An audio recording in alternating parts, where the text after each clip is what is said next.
जय जगन्नाथ। आज मु आपण मानक कार्तिक पूर्णिमार अभिनंदन जनाऊँची। मु आज आपण मानक सहित कार्तिक पूर्णिमार स्पेशल डिश हबिष डालमा आपण मानक सहित शेयर करने जाऊँची। यही वीडियोटी को आपण लास्ट तक देखंतु।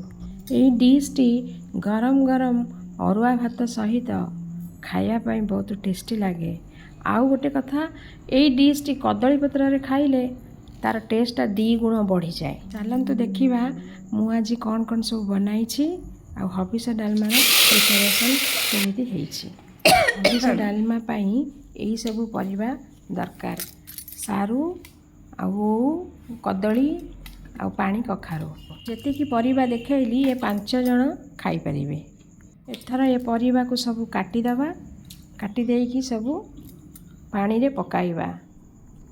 देखंतु एहीपरि भाव में आम परिबा गुड़िक काटिबा, तापरे आमे ताकु सब धोईदबा। प्रथमे आमे पानी गरम करिबा। मुग डाली ते कंचा पकाती किंतु मु टिके भाजी देइछि। भजा मुग डाली पकेले टे टेस्ट लगे। पानी गरम होला परे आमे ताकु पनीपरिबा को सब पकईदबा। तापरे डाली भी पकईदबा, लूण पकईदबा, हल्दी एथरे पड़िबनी।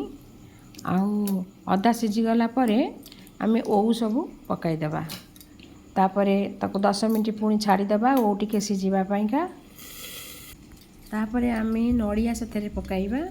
तापरे आमे डालमा को पकारिबा। गुआ घिओ, जीरा, शुखला लंका, तेजपत्र दे छुंकटा भल होला। तापरे सिद्धि जीरा गुंड को पकाइबा। तापरे आमे साइड रे साग भजा भी करिथिली से दिन। कोसला साग भजा तो कंचा कदली पकईकी नड़िया भी पड़ीला, बहुत टेस्ट होता। और ता सहित मूला आलू भाजी थी। डालमा देखंतु तार पानी ठीक ठाक अच्छी। आमर से गरम पानी किसी ऊपर दिज्व ना। आर मूला भजा हो जीरा गुंड पकईदेवा। आसतु आम आमर प्रिपेरेसन केमती कदली पत्र रे बाड़ी की खाइबा। चलतु देखा। देखंतु गरम गरम भात से घी पईला।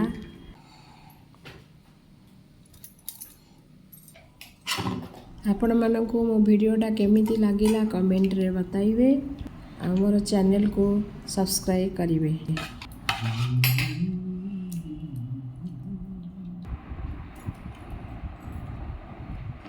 पानी कखारू डालमा, मूला आलू भजा, साग भजा, दही बैगण, काकुड़ी।